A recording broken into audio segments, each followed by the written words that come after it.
پەرلەمانی عێراق لەگەڵمانە بێت. ئومێد سڵاوت لێبێ وردەکاری دانیشتەکەی پەرلەمانی عێراق چییە؟ لەناو دانیشتنی ئەمڕۆی پەرلەمانی عێراق باسی بودجەی هەرێمی کوردستان نەکرێت؟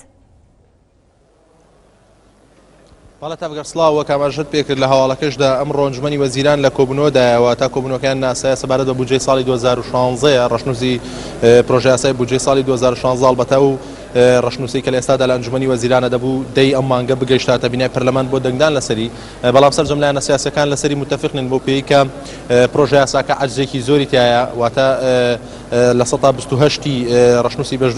پرۆژە یاساکە بە عەجز حساب کراوە. ئەمەش دژی سەرجەم پرانسی بە نێودەوڵەتیەکانە بۆ پرۆژە یاسای بودجە بۆ پێی کە دەبێت ڕێژەیە لە 115 زیاتر نەبێت. بە هەمان شێوە نرخی نەوت لەو پرۆژە یاسادا بە 45 دلار دیاری کراوە، بۆیە ئەمەش کێشەیەکی دیکەیە بۆ پێی کە چاودێرانی ئابووری پیان وایە کە ئەگەر بێت و اتفاقیەی 5 بچێتە بواری جێبەجێکردنەوە نرخی نەوت دابەزێ بۆ 35 دلار و عێراق عەجزی زیاتر ئەبێ. بۆیە ڕەشنووسی پرۆژە یاساکە کێشەی زۆر تیاوە لەسەر جەم لایەنە سیاسیەکان تێبینیان لەسەر بە تایبەتی کوردیش، وا لە ئێستادا ئەنجومەنی وەزیران لە کۆبوونەوەدا بۆی کە ئەو ڕەشنووسە چاک بکاتەوە هەندێک دەستکاری و گۆڕانکاری تێدا بکەوە. ئێمە لە ناو بینای پەرلەمانین لە ئێستادا سەرجەم لایەنە سیاسیەکان لەسەر پرۆژە یاسای بودجە قسەیان هەیە، ئەگەرچی ئەمڕۆ پەرلەمان دانیشتنی یاسایی خۆی هەیە لە خشتەی کاری ئەمڕۆیاندا هیچ وردەکاریەک سەبارەت بە بودجە نییە، بۆ پێی کە لە خشتەی کارەکەیاندا 8 بڕگە یاسا یاخود 8 پرۆژە یاسا تاوتویەکرێ کە سیانیان دەنگدانی لەسەرێکی و دانێکیان خوێندنەوەی بۆ کرێ و سیانی دیکەیان خوێندنەوەی دومی بۆ کرێ و ئەخیر دانیشیان پلان دانانە. بۆیە لە ئێستادا لە خشتەی کارەکە بە هیچ شێوەیەک باس لە پرۆژە یاسای ئەمساڵ پرۆژە یاسای 2016 نەکراوە. بەڵام ئەمەوە بڵێم کە لە ئەنجومەنی وەزیران لە ئێستادا خەریکی دەستکاری پەرلەمان چییە؟ وردەکاریەکەی چییە؟ بەڵێ تەفگەر وەک ئاماژەم پێکرد لە خشتەی کاری ئەمڕۆیان کە من لە ئێستادا لە بەردەستمە خشتەی کارەکە 8 پرۆژە یاسایە، 8 پرۆژە یاساکە سیانیان دەنگدانی لەسەرکرێت کە هەمویان پرۆژە یاسای ئاساین و سەرجەم لایەنە سیاسیەکان لەسەری متفقن و سیانیانش خوێندنەوەی دومیان بۆ کرێ و دانێکیان خوێندنەوەی یەکەمی بۆ کرێەوە یەک دانیشیان پلاندانانە. هەڵبەتە ئەم پرۆژە یاسانی کە لێرن پرۆژە یاسای ئاساین و سەرجەم لایەنە سیاسیەکان لەسەری متفقن، بۆیە چاوەڕوانەکرێ ئەمڕۆ دانیشتی پەرلەمان بە ئاسایی بڕوا بەڕێوە. بەڵام ئەوەی لێرەدا گرنگە تەفگەر پرۆژە یاسا یاخود خشتەکارەکانی نێو پرۆژە یاساکان نییە کە لە خشتەی کاری ئەمڕۆی پەرلەمان داهاتواتە قسە لەسەر دانیشتنەکەی ئەمڕۆی پەرلەمان نیە، بۆ پێی کە ئەم پرۆژە یاسانەی لە خشتەی کاری ئەمڕۆ داهاتوە سەرجەمیان لایەنە سیاسیەکان لەسەری متفقن، بەڵکو زوومی ئەمڕۆی سەرجەم لایەنە سیاسیەکان لە پەرلەمانی عێراق لەسەر چەند بابەتێک کە یەکێک لەو بابەتانە پرۆژە یاسایەکە ئەمڕۆ ئەنجومەنی وەزیران لەسەری کۆبێتەوە، دووەمیان پرۆسەی سەربازی قۆناغی دومی پاکردنەوەی پارێزگای سەلاحەدینە کە بامان شێوە لە ئێستادا سوپای عێراق و حەشدی شابی و سەرجەم هێزەکانی دیکەی عێراق لە ئێستادا لە جەنگان دژ بە داعش لەو ناوچەیە. و بابەتی سێمیش بابەتی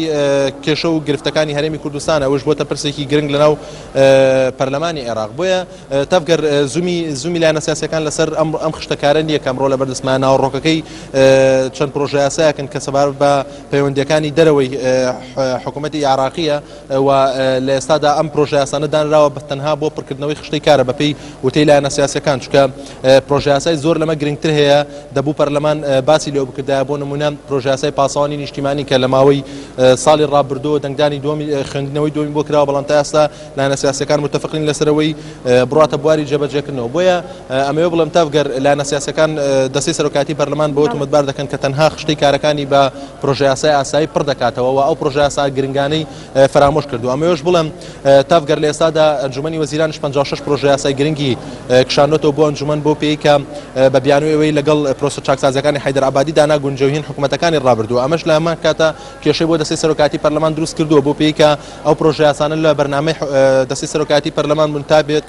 ناو بینای پەرلەمان و دەنگدانی لەسەر بکرێت، چونکە بودجەیەکی زۆر بۆ پرۆژە یاسان سەرف کراوە و سەرجەم لایەنە سیاسیەکان لە ڕابردوودا متفق بوون لەسەری، بەڵام ئێستا ئەنجومەنی وەزیران گەڕاندوێتەوە. بۆیە بە داوای دەستەی سەرۆکاتی پەرلەمان داوای لە ئەنجومەنی وەزیران کردو بۆی 56 پرۆژە یاسای بگەڕێنەوە بینای پەرلەمان. بە شێوەیەکی گشتی لە ئێستادا پەرلەمان تەنها سەرقاڵی پرۆژە یاسای ساڵی 2016 و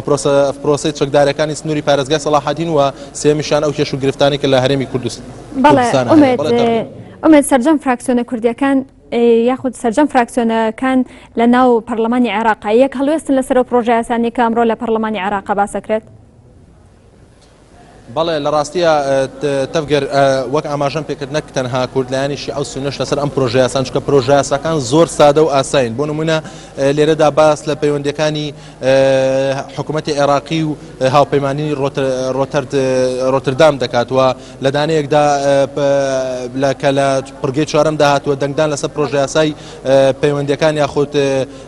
وابەستەبوونی حکوومەتی عێراقی بە هاوپەیماننامەی ستۆکۆڵم ئەم بابەتانە بەڕاستی بابەتی زۆر لاوەشین کە لیژنەی پەیوەندیەکانی دەرەوە خستوێتی خشتەی کاری ئەمڕۆوە و چەند بابەتێکی دیکە کە پەیوەندیە بە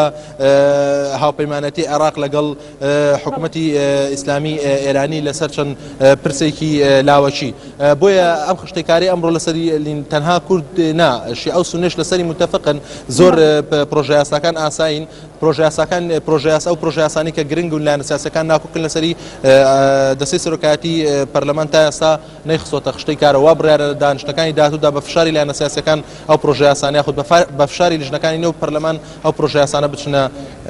بواری جێبەجێکردن و بێنە ناو بینای پەرلەمان بۆ دەنگدان لەسەری بەڵێ تەفگەر بەڵێ ئومێد جیاواز لە بارودۆخی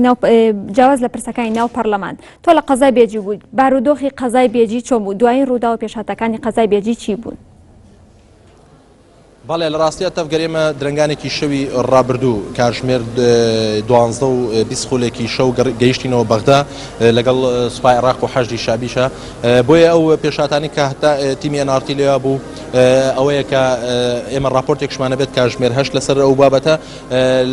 تا ئەو کاتەی تیمی NRT لێوا بوو ناوچەی بێجی کۆنتڕۆڵ کرابەوە پاڵاوگەی بێجی چەکدارانی داعشی تێدا نەبوو ناوچەی سینیە و ناوچەی مەزرعە و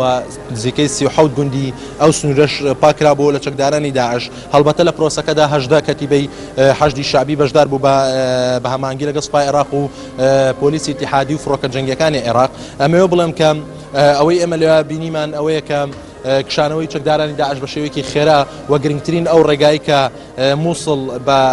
ڕوومادی دەبەستێتەوە واتە ڕێگای جوتسایدی نێوان حەدیسە و مووسڵ کۆنتڕۆڵ کراوەتەوە بە مەودای 18 کیلۆمەتر سوپای عێراق و حەشدی شابی تێدا بڵاوە